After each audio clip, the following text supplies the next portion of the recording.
మహేశ్వరి _భార్గవ్ గారు కామెంట్ చేశారు. గురుగారు అమావాస్య అయిపోయిన మరుసటి రోజు దేవుని ఫోటోసు పూజ సామాగ్రి శుభ్రం చేయాలా తెలియజేయగలరు? మల్లీశ్వరి భార్గవ్ గారు, మీలాంటి వాళ్ళకి 100 సార్లు చెప్పినా అర్థం కాదు. మరి ఎందుకు అర్థం కాదు నాకు కూడా. దేవుడి పటాల్ని అమావాస్య రోజు పౌర్ణమి రోజు కడుగొచ్చా అంటే రోజు ఏం చేస్తారు? మీరు రీల్స్ చూస్తుంటారా? రోజు దేవుడిని కడగండి. మీరు స్నానం చేయట్లేరు, రోజు మీ వారు స్నానం చేయట్లేరా? మీ పిల్లలకు స్నానం పోయట్లేరా? మీరు మాత్రం శుభ్రంగా భోజనం చేస్తున్నారా?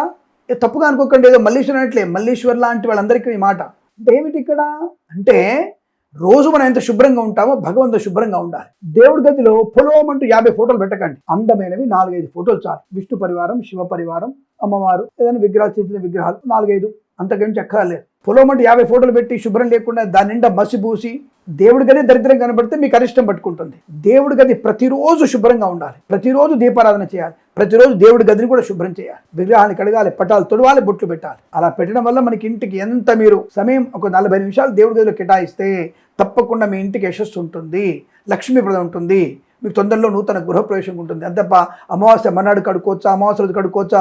అమావాస్య రోజు, శుక్రవారం రోజు, మంగళవారం రోజు ప్రతిరోజు విగ్రహాన్ని కడగాలి, ప్రతిరోజు బొట్లు పెట్టాలి, ప్రతిరోజు దీపం పెట్టాలి, ప్రతిరోజు నైవేద్యం పెట్టాలి. ఇది గుర్తుపెట్టుకోండి. మీరు ఒక్కళ్ళే కాదు, ఇలా అడిగేటువంటి ప్రశ్న ప్రతి ఒక్కరికి సమాధానం ఇది. ఆ విషయాన్ని గమనించుకోండి. అలాగే అందరూ కూడా మర్చిపోకుండా ఆస్ట్రో సిండికేట్ ఛానల్ని సబ్స్క్రైబ్ చేయండి, లైక్ చేయండి, ఫాలో అవ్వండి, మర్చిపోవద్దు. నమస్కారం.